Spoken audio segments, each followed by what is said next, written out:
South India shopping mall, the wedding మంత్ర, సరికొత్త wedding collection, south India shopping mall.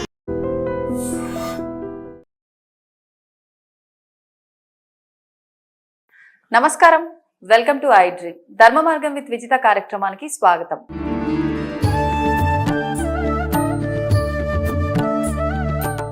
నమస్కారం గురుగారు. ఓం శ్రీ మహాగణాధిపతయే నమః. గురుగారు, విశ్వానికి మనిషికి ఉన్న సంబంధం ఏంటి?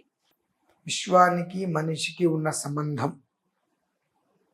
కోపం రాదంటే ఒక మాట చెప్తానండి. చాలా మంది దగ్గర ఇది విన్నా. ఏమని?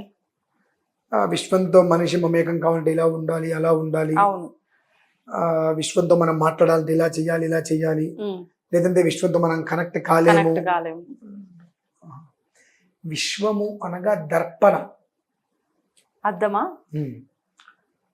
విషయం అనేటువంటిది అని కాకుండా ఏదో ఒకటి చెప్తే ఎట్లాగమ్మా? విశ్వం అంటే దర్పణం. విశ్వం అంటే నువ్వు, నీలో ఉన్నటువంటి భగవంతుడు. ఆయన్ని నువ్వు గుర్తించకుండా ఇంకా నేను దేనికోసమో వెతుకుతాను అంటాం అవివేకం. First of all. సెకండ్, పృథివ్యాపస్తేజో వాయురాకాశాత్ అంటే పంచభూతాలు. పంచభూతాలు ఎప్పుడు కూడా మమేకమయ్యే ఉంటాయి మనతో పాటు. అంటే విశ్వం అంటే అదే కదా మళ్ళీ. అవునండి. మరి విశ్వంతో మనం మమేకం కాలేదు అనుకుంటే శ్వాస ఎలా పిలుస్తున్నాం తెలుసుకోవాలి కదమ్మా. నేను అన్నాను కదా, ఎవరిని నేను కించపరచట్లా. విశ్వంతో మనం మమేకం కాలేదు అని అంటే శ్వాస ఎలా పిలుస్తున్నాం పిలిచగలమా? మరి విశ్వంతో మమైకం అయ్యాంగా. అవును. కానీ ఆ విషయం మనం గ్రహించట్లా. గ్రహించక విశ్వాన్ని ఇలా అడగాలి, విశ్వాన్ని ఇలా చెయ్యాలి, విశ్వాన్ని ఇలా చూడాలి. విశ్వం అంటేనే అర్థం. అర్థం అంటే నువ్వు, అంటే నువ్వు ఎలా ఉన్నావు అనేటువంటిది చూపించేది అర్థం కదండి. అవును. అర్థం మీరు ఉన్నట్టుగా కాకుండా కొత్తగా చూపిస్తుందే కాదు కదా. సో విశ్వం అనగా నువ్వే. నువ్వు ఎలా ఉన్నావు, నువ్వు ఏం చేస్తున్నావు, నువ్వు ఎలా ఉన్నావో, నువ్వేం చేస్తున్నావో తిరిగి నీకు అందించేటువంటిదే, తిరిగి నువ్వు అనుభవించేదే. అది నువ్వు ఎందుకు గమనించలేకపోతున్నావు? ఎక్కడ మిస్ అవుతుందంటారు ఈ లాజిక్? అసలు ఎవరికి మిస్ అవ్వడం కాదు, లాజికే తెలియట్లేదు ఎవరికి. ఈ లాజిక్ కూడా కాదు, గ్రహణ శక్తి లేకపోవటమే మనకు విశ్వం వేరు మనం వేరు అనుకుంటున్నాం. గ్రహించే శక్తి లేకపోవడం. ఆ గ్రహించే శక్తి లేకపోవడం ఒక్క కారణం చేత విశ్వం వేరు మనం వేరు ఉంటున్నాం. ఎలా వస్తుందంటారు గురుగారు ఆ శక్తి? ఎలా వస్తుంది అంటే, ఒకటి ఏదైనప్పటికీ కూడా మనం ఆలోచించే విధానం. విశ్వంతో మనం మమేకం కాలేదు, విశ్వంతో మనం కనెక్ట్ కాలేదు. అసలు నువ్వెవరు, నేను ఎవరు అనేటువంటి దాని నుంచి స్టార్ట్ అవుతుంది. ఓకే. మనం ఎంతసేపటికి నువ్వెవరు, నీకెంత, నువ్వెవరు అంటాం. నేనెవరు అని అనుకోలేంగా. ఎవరికి వారు ప్రశ్నించుకోవాలి. నేను ఎవరు అని ప్రశ్నించుకుంటే దాంట్లోంచి తత్వం వస్తుందమ్మా. ఏంటండి తత్వం? తత్వం అంటే చపాతి అంటారు. తీ అంటే ఏంటి? ఆ తీ ఎక్కడి నుంచి వచ్చింది, ఎలా వచ్చింది అంటే తత్వం అంటే ఒకదానికి ఒకటి శోధించుకోవటం. ఓకే. ఓకే అంటే మనకి మనం ప్రశ్న వేసుకోవడం, దానికి ఆన్సర్ దొరకడమా? అంతే. ఆన్సర్ మనమే వెతుక్కోవడం, మనకే రావాలి. తత్వం అంటేనే ఏమీ లేదు అనేటువంటిది గ్రహించుకోవటం. అదేంటండి ఇంత ఉంది కదండి, 100 అంతస్తులు మేడ కట్టావు, చనిపోయావు, ఎక్కడ పెడతారు? కింద తీసుకొచ్చి 4 మీద పెడుతున్నారు. మరి ఏమైనా 100 అంతస్తుల మేడ? అది నేను అనేది. అక్కడ నేను అంటే ఏంటి అనే ఒక్క విషయాన్ని తెలుసుకోవటమే విశ్వం. అదే దర్పణం, అదే నువ్వు, అదే నేను. దాన్ని తెలుసుకుంటే ఇంతేనా, తెలుసుకోగలిగితే ఇంతేనా. ఏకైక సర్వత్ర వర్తతే. ఒక మనిషి నుంచి 10 మంది సంతానం. ఆ 10 మంది సంతానంలో ఒక్కొక్కరి నుంచి 10 మంది గాను 5 వస్తున్నారు. ఓ 50 ఏళ్ళు వచ్చేటప్పటికి ఆ కుటుంబ సభ్యులు మొత్తం అందరు కలిసి ఒక 100 మంది అయ్యారు. మూల పురుషుడు ఒకటేగా. ఏకైక సర్వత్ర వర్తతే. చివరికి వెళ్ళిపోయినప్పుడు వీడు ఒక్కడే వెళ్ళిపోయాడుగా. నీ 2వ తరం వాడు నువ్వు కట్టింట్లో నీ ఫోటో పెడుతున్నాడా? ఫోటో కూడా ఆప్షన్ లేదు, పెట్టరు. 3వ తరం వాడికి నువ్వు ఎవరో కూడా తెలియదుగా. ఓకే. మా తాతగారు నాకు తెలుసు. ఇప్పుడు తరం అంటే ముగ్గురు మారితే తరమా? ఇప్పుడు నాన్న, నాన్నకు నాన్న, నాన్నకు నాన్న, ఈ మూడు అయిపోయిన తర్వాత తరం అంటారా? లేకపోతే నాన్న, నాన్న వాళ్ళ నాన్న అంటే తరం అంటారా? నా తర్వాత తరం నా పిల్లలు, నా ముందు తరం మా నాన్నగారు. ఓకే. ఇప్పుడున్న రోజుల్లో అవన్నీ లేవుగా. అంటే మూడో తరంని పెట్టట్లేదు అంటున్నారా? పెట్టట్లేదు. అవును, వాస్తవం. వాడు ఇల్లు కట్టించిన వాడి ఫోటో లేదు. ఆ, అసలు నాలుగో తరం వాడిగా ఎవరు కూడా తెలియదు. వాస్తవం, పేరు కూడా తెలియదు. మరి ఇంకెక్కడ నేను విశ్వంతో వ్యవహారికంగా ఉంటున్నాను? నువ్వు విశ్వంతో పూర్తిగా కనెక్ట్ అయ్యావు అని అంటే అసలు నీకు ఇవన్నీ నీకు దృష్టిలోకి రావుగా. నువ్వు కనెక్ట్ అవ్వకపోవటమే ఎన్ని బంధాల గురించి ఆలోచిస్తున్నావు. ఆ కనెక్ట్ అవ్వటం అనేటువంటిది అయ్యాను అన్న విషయం నీకు తెలిస్తే,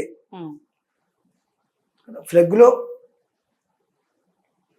అదే కరెంటు ఫ్లగ్ బాక్స్ ఉంటుంది, అందులో ఫ్లగ్ పెట్టండి, స్విచ్ చేయండి. అక్కడ నీకు కరెంటు వచ్చిన తర్వాత ఎలా తెలుస్తుంది? లైట్ వెలిగితే. ఆన్ అవుతుంది. లైట్ వెలగకపోతే ఎక్కడో తేడా వచ్చింది, మైండ్లో వచ్చిందా లేకపోతే కరెంటు పోయిందో అయ్యో. సో ఒక లైట్ వెలిగింది అంటే కనెక్ట్ అయింది. సో నువ్వు ఇవాళకి కూడా విశ్వంతో కనెక్ట్ అవ్వండి కనెక్ట్ అవ్వండి కనెక్ట్ అవ్వండి అని ఉంటే ఇప్పటివరకు జరిగింది ఏంటి? ఇప్పటివరకు విశ్వంతో కనెక్ట్ కాకుండానే ఇంత జీవితాన్ని ఎలా నువ్వు గడిపావనే విషయం తెలుసుకోగలుగుతున్నావా? మరి ఇంకేంటమ్మా, నాకు అదే అర్థం కాదు. విశ్వంతో కనెక్ట్ అవ్వండి, విశ్వంతో, అది మనకు తెలియాలంటే మనం ఒక వీడియో చేసుకున్నాం, బ్రాహ్మీ ముహూర్తం అని. ఆ సమయంలో మెడిటేషన్ చేసుకుంటే విశ్వం నీతో సంప్రదింపులు జరుగుతుంది. సంప్రదింపులు అంటే కాన్వర్సేషన్. నువ్వు మెడిటేషన్ చేస్తున్నప్పుడు కాన్వర్సేషన్, ఆ రెండు కాన్వర్సేషన్ నీకు ఎప్పుడైతే వస్తుందో అప్పుడు నీకు జ్ఞానం ఉదయిస్తుంది. ఓకే, ఇన్ని సంవత్సరాలు విశ్వంతోనే ఉన్నా కదా, మరి విశ్వం వేరు నేను వేరు ఎలా అవుతున్నావు? కింద 7 లోకాలు, పైన 7 లోకాలు. 7 లోకాలకి పైన ఉన్నటువంటి భూమి మీద మనం పాదాలు పెట్టి నడుస్తున్నాం. 7 లోకాలకి పైన ఉన్నటువంటి దానికి మన నెత్తిని చూపించి నడుస్తున్నాం. అంటే మమైకంలోనే ఉన్నాం. అక్కడెక్కడో మెరుపు వస్తే భూమి ఎర్తిస్తుందిగా. సో మనం మమైకంతో లేమని ఎందుకు అనుకుంటున్నాం? ఆ విశ్వంతో కనెక్ట్ అంటే మనం అవ్వలేదు అనేటువంటి విషయాన్ని గ్రహించుకోవటం, అవ్వాలి అనేటువంటి ఆలోచనలో ఉండి విశ్వంతో కనెక్ట్ అయ్యాను కనుకనే నేను ఇలా ఉన్నాను అనేటువంటి విషయాన్ని అర్థం చేసుకోవటం చాలా చిన్న విషయం అమ్మా ఇది. దీనికోసం మనం ఇంత లాజిక్ చెప్తాం, ఏం అవసరంలా. ఒకటి, గాలి పీలుస్తున్నామంటే ఎక్కడి నుంచి వచ్చింది? ఆకాశం. ఆకాశం ఎక్కడుంది? పంచభూతాల కలయికే విశ్వం కదా. అది లేకుండా మనం బ్రతకగలుగుతున్నామా? లేదు. సో 24/7 దాంతో కనెక్ట్ అయ్యే ఉన్నాం. కానీ మనకున్నటువంటి అజ్ఞానము వలన జ్ఞానం మొత్తం కమ్ముకుపోయి విశ్వం వేరు మనం వేరు, దాంతో కనెక్ట్ అవ్వాలి అనేటువంటి ఆలోచనలో ఉన్నాం. కానీ కనెక్ట్ అయ్యే ఉన్నాము, ఆ విషయాన్ని మనం గ్రహించుకోలేక అజ్ఞానంలో ఉన్నామనే ఒక్క విషయాన్ని తెలుసుకోగలిగితే ఈ తలకాయ నొప్పులు గొడవలు. అంటే వాస్తవంగా చెప్తూనే ఉంటారు కదా గురుగారు, పంచభూతాలతో మిళితమై ఏర్పడినదే ఈ పంచ ప్రాణాలు. అంటే ఈ శరీరం పంచభౌతిక శరీరం, పాంచభౌతిక శరీరం, అందులో కూడా పంచ ప్రాణాలు. మరి ఎక్కడికి పోతాయి ఇవన్నీ? ఇవన్నీ ఎందుకు తెలుసుకోలేరు? పాంచభౌతిక శరీరం ఇది, పంచ ప్రాణాలు, పంచేంద్రియాలు. పంచేంద్రియ కర్మేంద్రియాలు 5, జ్ఞానేంద్రియాలు 5. చక్షుశ్రోత్ర జహ్వ ఆఘ్రాణము. త్వక్ అంటే జహ్వ అని తెలిసినవే. త్వక్ చక్షుశ్రోత్ర జహ్వ వాసన ఆఘ్రాణం 5. అలానే కర్మేంద్రియాలు జ్ఞానేంద్రియాలు 5. అంటే ప్రతిదానికి ఇక్కడ పరిపూర్ణంగా ఈ పంచభూతాలకు అతీతంగా ఏమన్నా లేము. పంచభూతాల్లో ఐకమయ్యే మనం ఉన్నాం. ఆ ఒక్కటే మనం తెలుసుకోలేకపోతున్నాం. ఆ తెలుసుకోలేకపోవడం వల్ల ఈ అజ్ఞానం మనకు.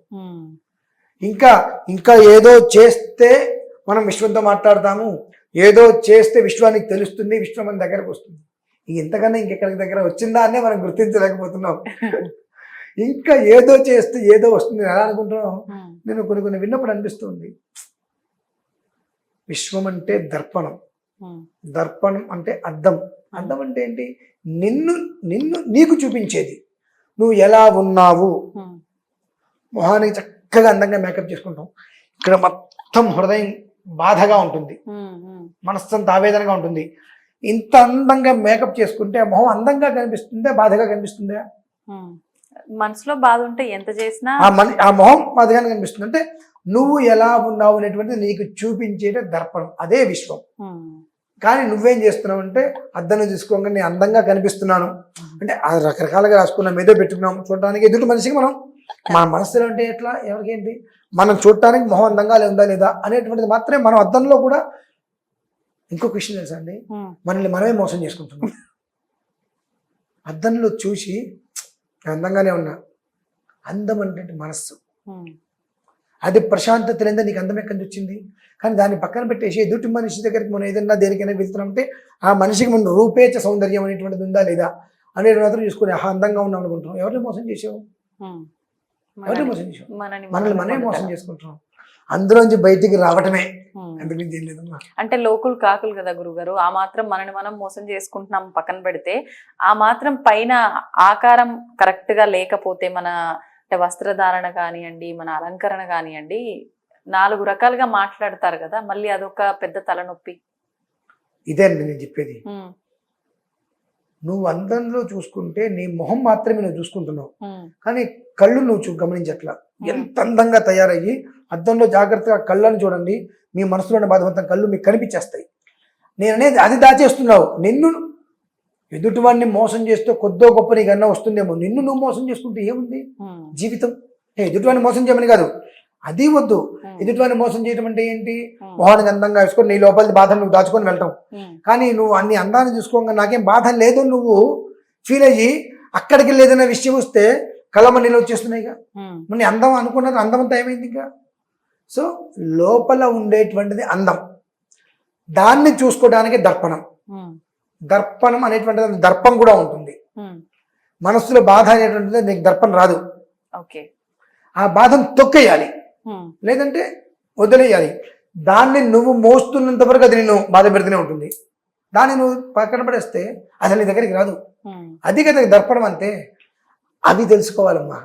అది తెలుసుకుంటే మనిషి చాలా హాయిగా ఉంటాడు ఇప్పుడు. అంటే అందరూ తెలుసుకోవాల్సింది మనం ఆల్రెడీ విశ్వంతో కనెక్ట్ అయ్యే ఉన్నాము, దాన్ని గ్రహించి ఎరుకతో ఉంటే చాలు. అంతే. ధన్యవాదాలండి.